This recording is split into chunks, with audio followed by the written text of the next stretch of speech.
For today's video, we're going to be using the For the Holiday stamp set, and I'm going to use it with my Stamp-A-Majig because I'm going to be stamping it onto a very, very small piece of Very Vanilla. And this Very Vanilla is 2 7/8 by 1 inch. So I'm going to ink it up in Cherry Cobbler.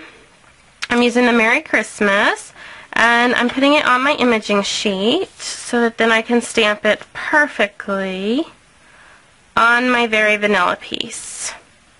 So move this into place. Ink it up again and stamp. So then I've got my Merry Christmas, and then I'm ready to start layering my card. So I have a piece of Cherry Cobbler that's going to be 3 inches by 1 1/8 inches, and I'm going to put this right on top. Whoops. Put that right on top of there.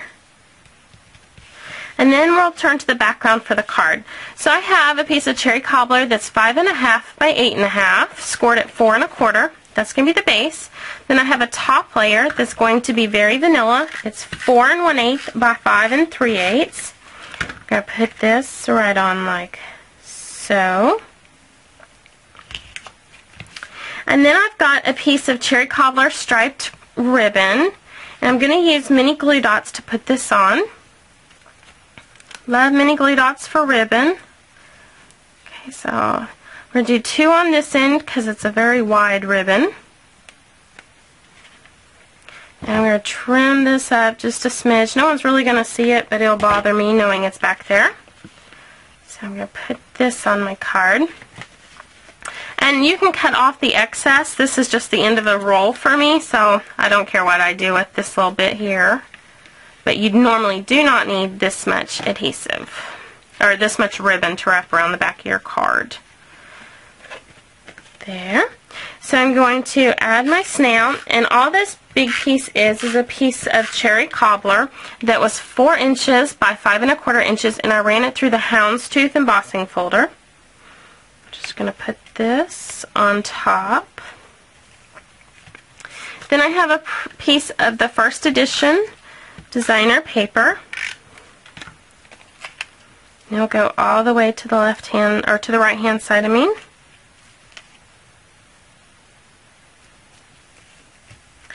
Then I'm going to grab some dimensionals for my words. 2 ought to do it.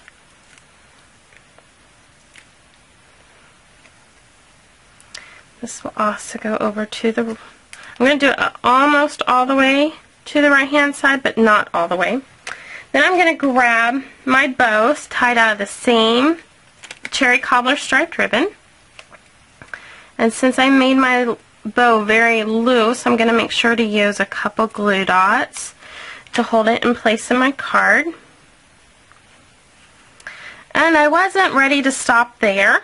I wanted to use some jingle bells. So all I'm going to do is thread, I put them onto baker's twine, and I'm just going to thread it through this knot to the other side.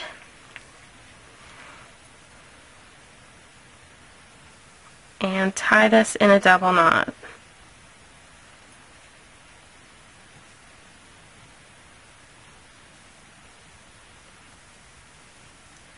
Okay. And then give these little stringies a trim, because I really don't want these to be seen at all.